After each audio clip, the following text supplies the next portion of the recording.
Your top stories this evening, sponsored by Courts Bringing Value Home. Trouble seems to be brewing in the FGM coalition's camp. Party leader calls out threats made by V-PAC member via WhatsApp. Rift in the Forward Guyana movement. V-PAC says FGM is tearing up the PACT. No local law prohibits AZRUDDIN Mohamed from taking the oath of office. WPA. Minister MANICKCHAND flags issues with single window system at one NDC. And in sport, 2025 Heritage Games kicked off on Wednesday evening. HGP Nightly News begins now.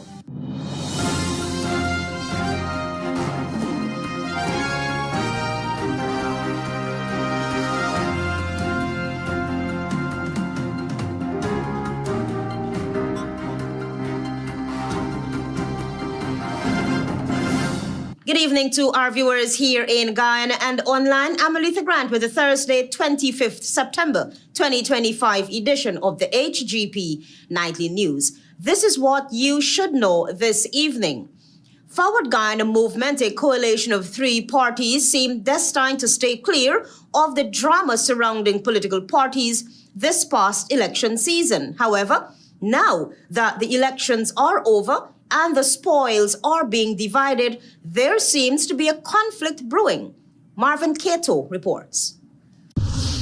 Forward Guyana movement FGM seems to be heading into murky waters even before the 13th sitting of Parliament convenes, in what seems to be a private spat with its coalition members.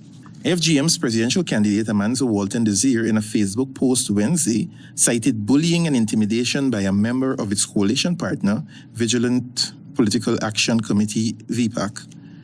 Today, a line has been crossed, and I am not going to hold myself out as an advocate for women and the defense of women and remain silent on this. Similarly, on the Facebook page of V-PAC member or associate Francis Michael Bailey, aka B-Man, said there is an insinuation or allegation that there has been a breach of trust in relation to the occupation of the lone parliamentary seat gained by the FGM coalition.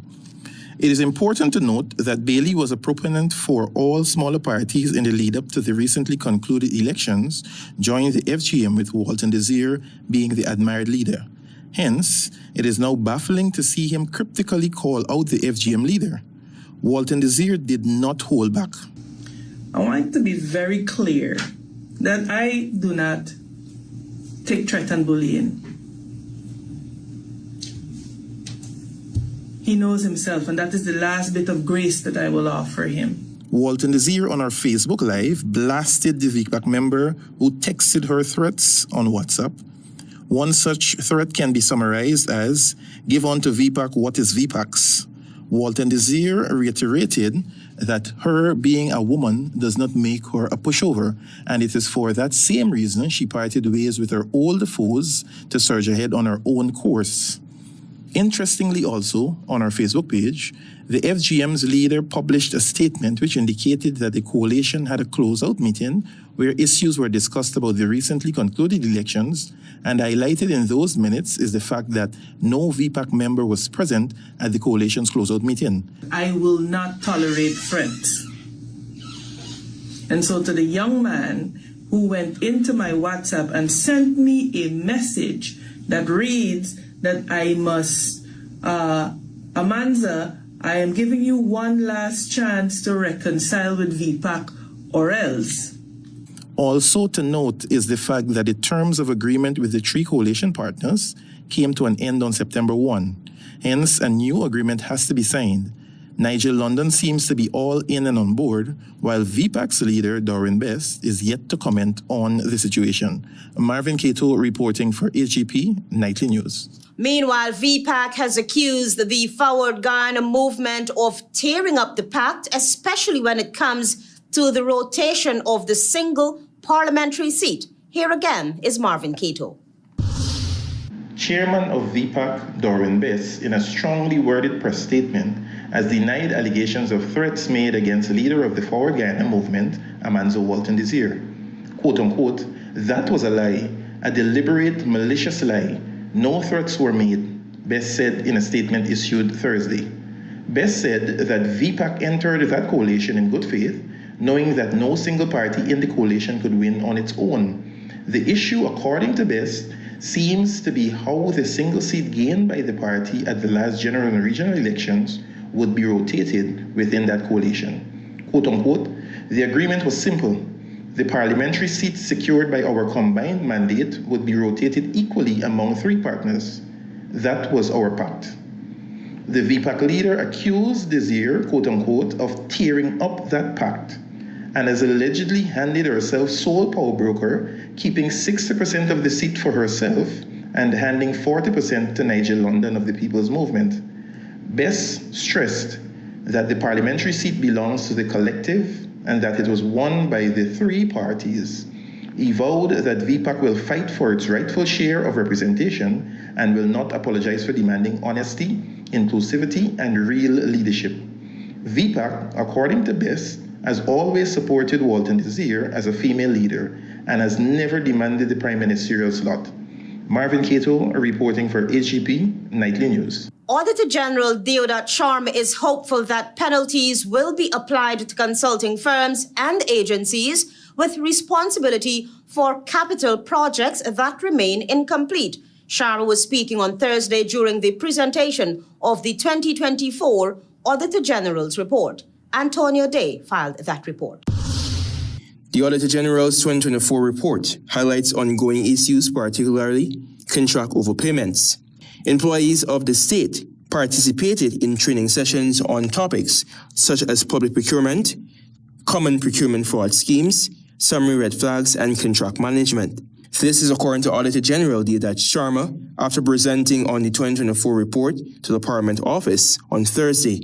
As a result, the overpayment that the department has found are now recovered and not disputed by the contractors of the ministries and department. Sharma, when asked by journalists his thoughts on unfinished projects and contracts that are still facing overpayments, gave his response. That's an area we'd have to try to improve in terms of, I prefer prevention is better than cure. So we are actually not doing post-mortem audit anymore. We are actually doing real-time audit in some of these projects. Furthermore, Sharma noted that penalties should be applied to consulting firms who fail to ensure projects are completed in a timely manner, while at the same time receiving overpayments. And that is our problem. So you need to hold those consultants responsible. If we could get that being done, then I think when there's an overpayment, not only the accounting officer we could hold responsible, but the consultants. This series reports includes a comprehensive review of the public accounts of Guyana, as well as the accounts of various ministries, departments, and regions. Notably, a special performance audit focusing on asset management at the National Drainage and Irrigation Authority, NDIA, for the period from January 2021 to June 2024 was also delivered. These important reports will soon be laid before the National Assembly, ensuring transparency as they become public documents. The report also cited several projects including the Bamia Primary School in Region 10 and the Bellevue Pump Station in Region 3, showcasing areas for improvement and accountability. As for Ghana's oil and gas sector, which continues to develop, the Audit Office is proactively building its capacity to enhance oversight. Antonio Lee reporting for the HGP Nightly News. President Irfan Ali on Wednesday, while addressing the 80th session of the United Nations General Assembly, urged the international community to accelerate collective action on two key areas, the Sustainable Development Goals and climate change. Tiana Cole reports. President Ali, while addressing the 80th session of the United Nations General Assembly on Wednesday, emphasized that the survival of people, economies, and the planet depends on bold, people-centered strategies that place the most vulnerable at the forefront of development. It requires a people-centered approach that prioritizes ending poverty and hunger, ensuring protection of children, support for persons with disabilities, and empowerment of young people. The head of state underscored that peace, stability, and sustainable development cannot be achieved without confronting the climate crisis, which he described as an existential threat to the most vulnerable and to our shared future. Guyana, he noted, continues to lead by example through its low-carbon development strategy, LCDS 2030, which balances environmental stewardship with economic growth. He highlighted the country's pioneering role in selling carbon credits and being the first nation certified under the RED Environmental Excellence Standard. We continue to match our words with actions, protecting our forests, investing in sea and river defenses, improving drainage and irrigation, and restoring mangrove ecosystems to protect our people, our land, our livelihoods, and our planet.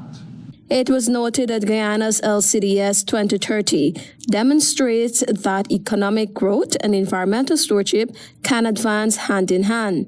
We call on the international community to deliver predictable, accessible climate finance to support adaptation and resilience and to embrace nature-based solutions. In July 2025, Guyana hosted the inaugural Global Biodiversity Alliance Summit in Georgetown, which brought together over 140 countries, organizations, indigenous leaders, scientists, and financial institutions. Biodiversity is a global public good, and its protection must be woven into national development plans, climate strategies, and financial frameworks. Guyana is also exploring biodiversity credits as a means of creating sustainable income streams for forest communities, following its success with carbon credits. Guyana is demonstrating that economic development and environmental stewardship can advance together by using natural gas as a bridge away from heavy fuel oil. In closing, the president urged world leaders to recommit to collective action, stressing that the fight against climate change and the pursuit of sustainable development are inseparable challenges that require urgent, unified solutions. Tiana Cole reporting for the HGP Nightly News. Join us after the break. We have more news for you.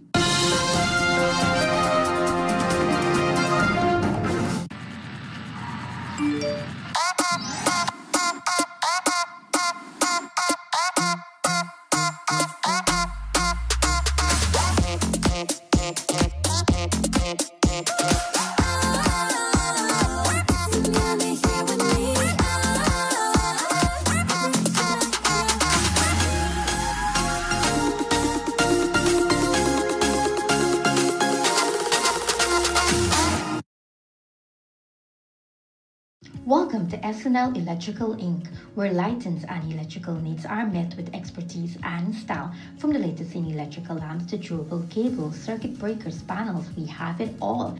Illuminate your space with our elegant chandeliers, stunning crystal lights, and versatile pole lights. Looking to upgrade your comfort? Explore top-of-the-line AC units and our diverse selections of stylish styles. Visit us at 170-180 Thomas Street, Kitty, Georgetown. Discover a solution that not only lights up your world but transforms it. Call us on telephone number 226-3018 or 223-1634. SNL Electrical Inc., powering your life with elegance, quality.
Mom, did you tell him that Danny went to pick up KFC? No, wait a minute.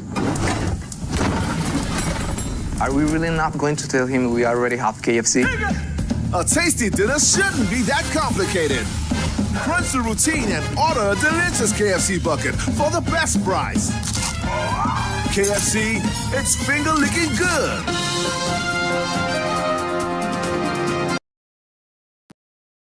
The HGP Nightly News. The elections fraud trial continued into its 30th day on a Thursday before Acting Chief Magistrate Faith McGusty, where Minister of Culture, Youth and Sport Charles Ramson Jr. took the witness stand. He recounted key events from the controversial March 2020 general and regional elections. Tiana Cole has been following that story.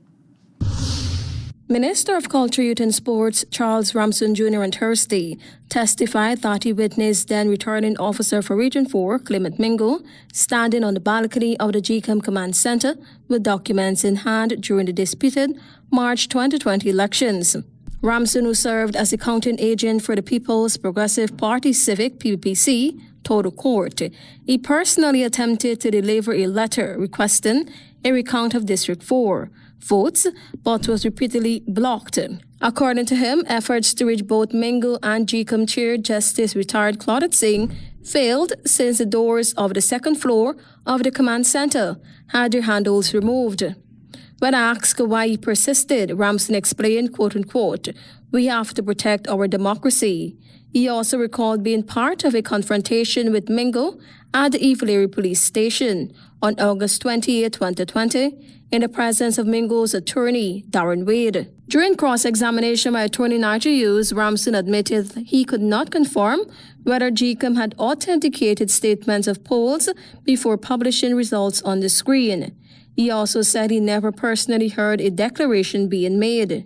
Hughes pressed forward on whether Ramson had filed any complaints about GCAM's processes. Ramson confirmed he did submit complaints, though not always in writing, and maintained that he had lodged complaints specifically against Mingo in his capacity as returning officer. When asked if he observed former Health Minister Waldo Lawrence engaging in any activity related to GCAM's operations, Ramson stated that he did not. He said he never saw her sign documents, interfere with SOPs, or input information into GCAM systems. Ramson was also cross-examined by attorney Yussi Anderson before the court adjourned. The trial will resume on September 26, when another witness is expected to testify. Tiana Cole reporting for the HGP Nightly News. It is the view of the Working People's Alliance that there is no local law prohibiting AZRUDDIN Mohammed from taking the oath of office as leader of the opposition. However, the party contends that there could be a clash between local and international law. Travis Chase reports. The Working People's Alliance foresees a legal and political crisis now that leader of the We Invest in Nationhood political party, AZRUDDIN Mohammed, is set to enter into Guyana's parliament as the new opposition leader. According to leader of the Working People's Alliance, Dr. David Hines, the courts will ultimately have to decide whether domestic or international law takes precedence. International law means that Mr. Mohammed is under the cloud. But our national law does not prevent him from running for office and attaining office. And I would like to hear what the courts will say. The businessman and politician has been sanctioned by the United States for alleged gold smuggling. But local laws do not prohibit AZRUDDIN Mohammed from taking the office of leader of the opposition. When you have a clash between the imperatives of international law, because these financial arrangements under which he sanctioned are part of the international imperatives that have been imposed on countries like Guyana over the last 2 decades or so. After the recently concluded general and regional elections, the People's Progressive Party Civic was announced as the winner. The party is expected to occupy 36 seats in the National Assembly, while the We Invest in Nationhood party gained 16 seats. A Partnership for National Unity with 12 seats and the Forward Guyana movement with 1 seat. The office of the opposition leader is part of government. The opposition leader is part of government constitutionally. So here we have someone who is part of government who is sanctioned under an international treaty that we have signed on to.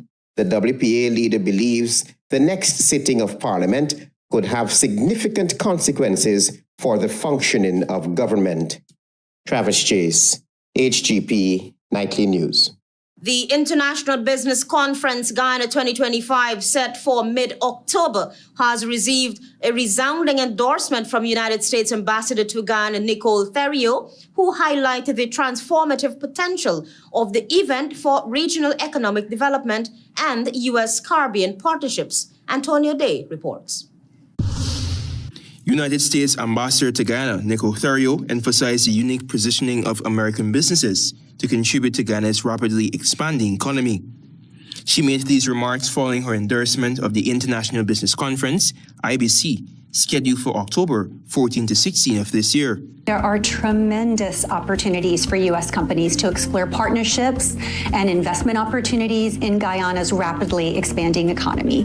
Whether it's infrastructure, energy, ICT, education, agriculture, or health, there are opportunities for U.S. firms with proven track records to bring quality solutions, technology, and expertise to Guyana. The U.S. Ambassador underscored the comprehensive nature of the IBC Guyana 2025 as a catalyst for meaningful business relationships. The United States strongly supports regional economic collaboration, and we actively champion efforts that align with IBC's 2025 theme. Theriot praised the diverse sectors represented at the conference, noting significant American business interests across multiple industries. We all know that energy is currently the key driver of growth here in Guyana, but it's just the beginning. And sectors like infrastructure, agriculture and agribusiness, ICT, healthcare, education and skills training, climate resilience technologies, all of these things hold major potential for U.S. Caribbean collaboration. The International Business Conference, Guyana 2025, taking place next month, promises to serve as a pivotal platform for fostering U.S. Caribbean economic partnerships and advancing regional development goals through strategic collaboration and investment opportunities. Highlighting the distinctive value proposition of American partnerships, the ambassador emphasized long-term commitment over short-term gains.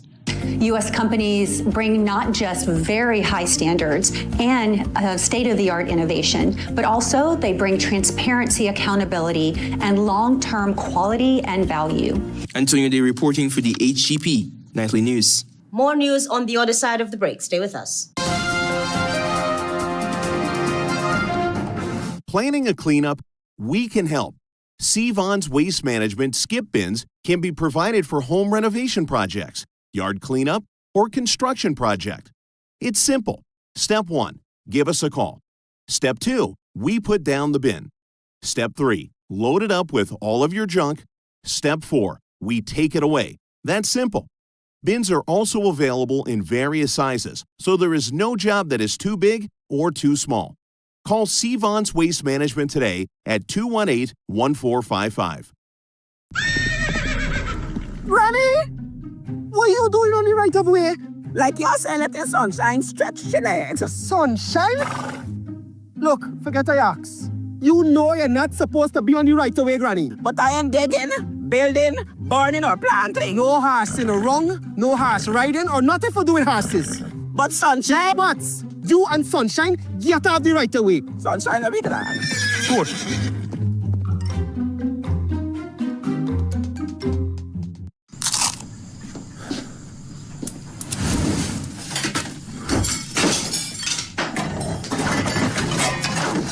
Mom, did you tell him that Danny went to pick up KFC? No, wait a minute. Are we really not going to tell him we already have KFC? A tasty dinner shouldn't be that complicated. Crunch the routine and order a delicious KFC bucket for the best price. KFC, it's finger-licking good.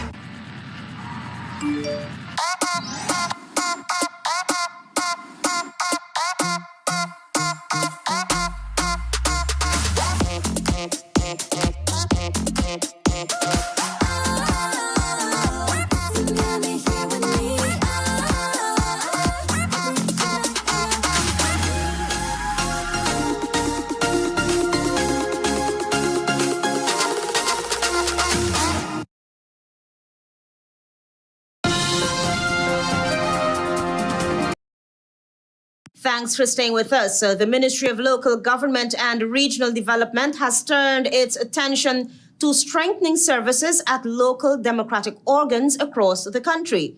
During a visit to the Caledonia Good Success Neighborhood Democratic Council, Subject Minister MANICKCHAND highlighted challenges there with the single window system and emphasized the importance of accountability and efficiency at the community level. Jada June reports.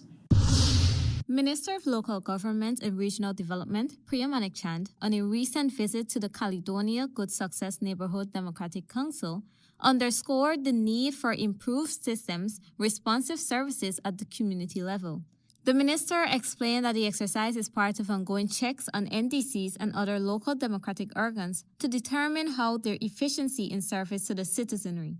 What I'm doing is really just checking on NDCs and the local democratic organs to see how they work and where they work, where they don't, and why, what those problems are, so that we can plug those gaps. Minister MANICKCHAND pointed out that the government's vision is to create beautiful communities that are effective and accountable, where the lives of citizens are made easier because government services are more responsive. However, while visiting the NDC office, she observed that the single window system, which is an initiative managed by the Ministry of Housing and Water to streamline building approvals and extensions, was clearly ineffective at the location. And this NDC is not working because it's down, the system is down. She explained that the single window system is designed to process construction and extension applications through one centralized platform with set timelines for responses. And I suspect we'll see different things in different NDCs, but we have to come up with protocols for all these NDCs and how to make them function, how to make them work. Minister MANICKCHAND also emphasized that the goal is not just about systems, but about ensuring that both staff and citizens benefit from improved operations.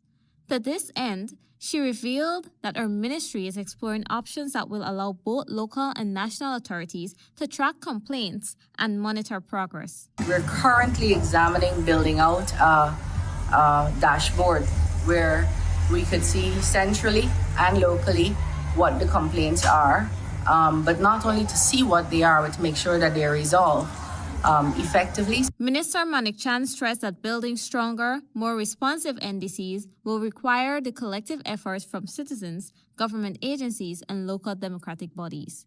Jada Ju reporting for HGP Nightly News.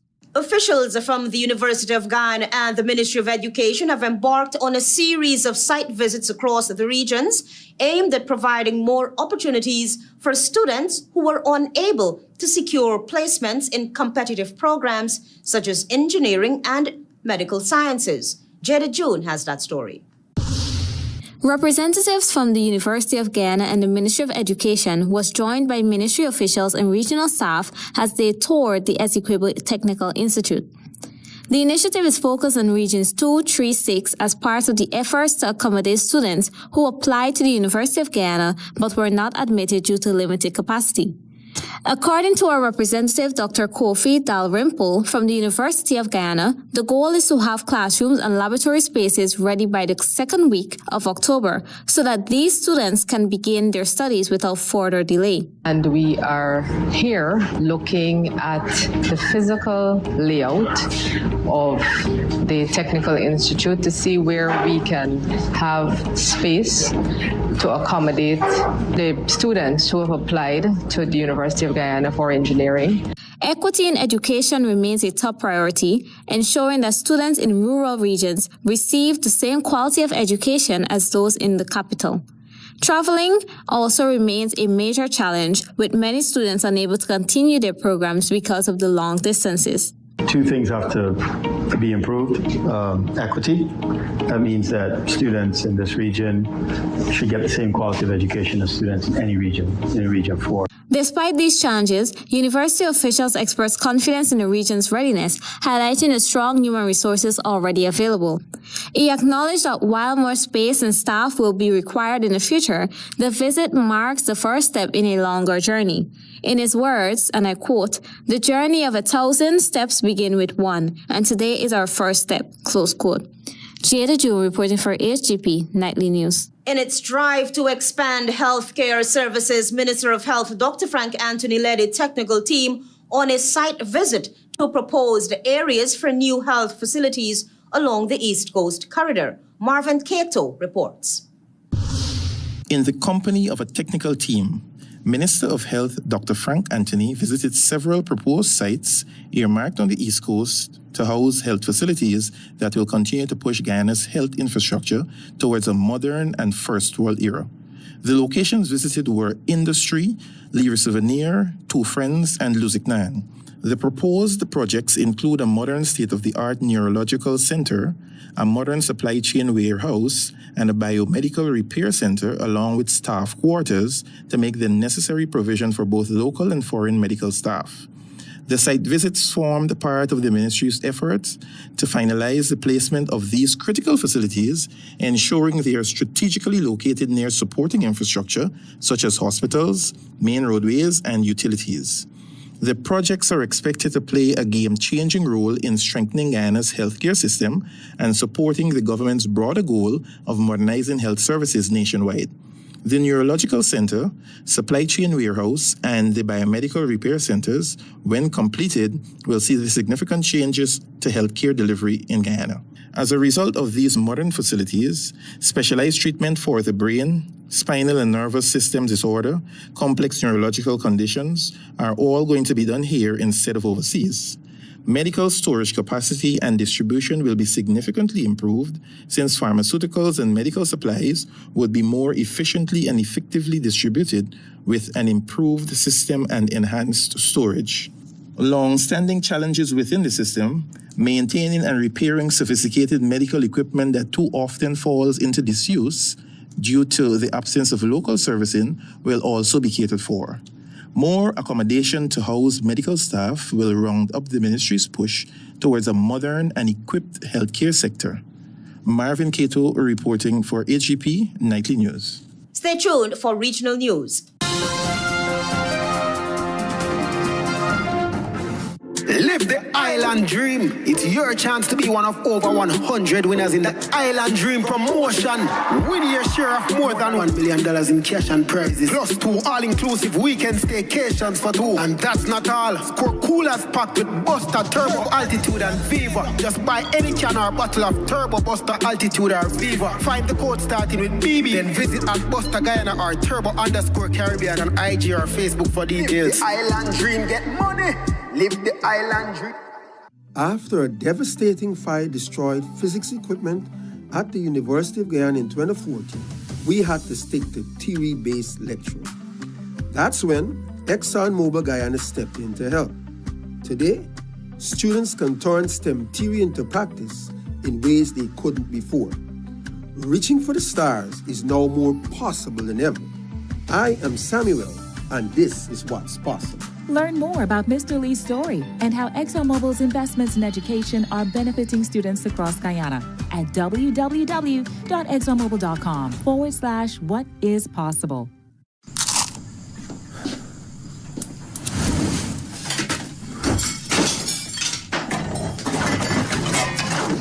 Mom, did you tell him that Danny went to pick up KFC? No, wait a minute.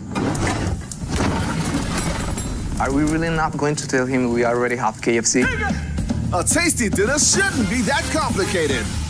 Crunch the routine and order a delicious KFC bucket for the best price. KFC, it's finger-licking good.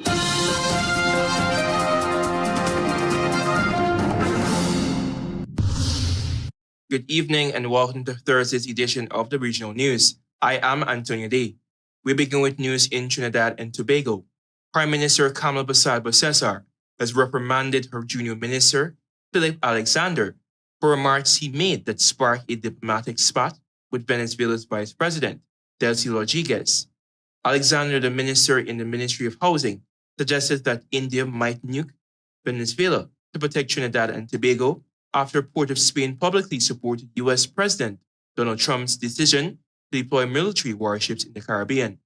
Rodriguez mocked Alexander's statement in a Facebook post, saying that the only nuclear bomb drop was into the brain of this official's newly taken government, while urging Trinidad and Tobago to prioritize its citizens and avoid Washington's alleged resource-driven agenda. Addressing reporters on Tuesday, Prasad Basesar distanced her government from Alexander's remarks, stating, "He was totally out of line. I do not share his views. I have since told him he needs to stay in his zone. But the government and the cabinet do not share the views expressed by the Honorable Minister." End of quote.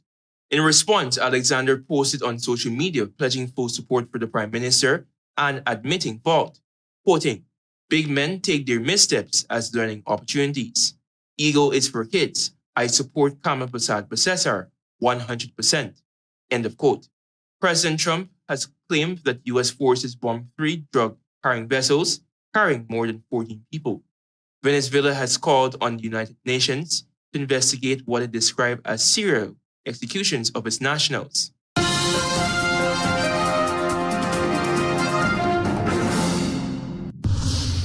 Turning attention to news in Dominica. Dominica President Sylvanie Burton will receive the Global Inspiration Leadership Award and to be inducted into the Global Power Women Network, according to a statement issued by the Office of the President. It is said that the ceremony will be held in New York City during the Global Power Women's Conference, and that this honor acknowledges President Burton's outstanding leadership, unwavering commitment to advancing gender equality, and visionary role in shaping policies which empower communities and inspire global progress. The award presentation and her induction into the network will take immediately following her keynote speech at the conference in the presence of global leaders, innovators, and trailblazers. The annual Global Power Women's Conference is an international event that aims to elevate women's voices in leadership roles, encourage cross-sector collaboration, and develop strategies for sustainable global growth.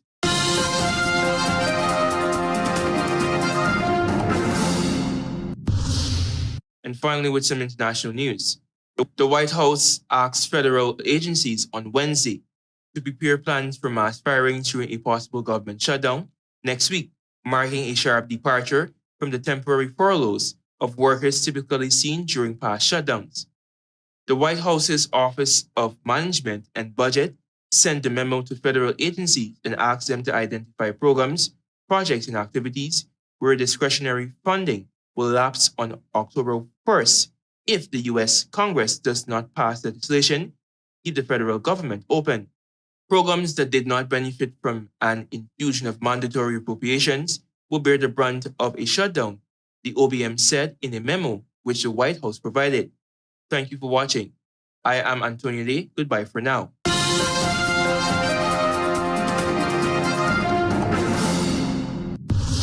Let's now join Delwyn Neblet for HGP's Sport Pulse.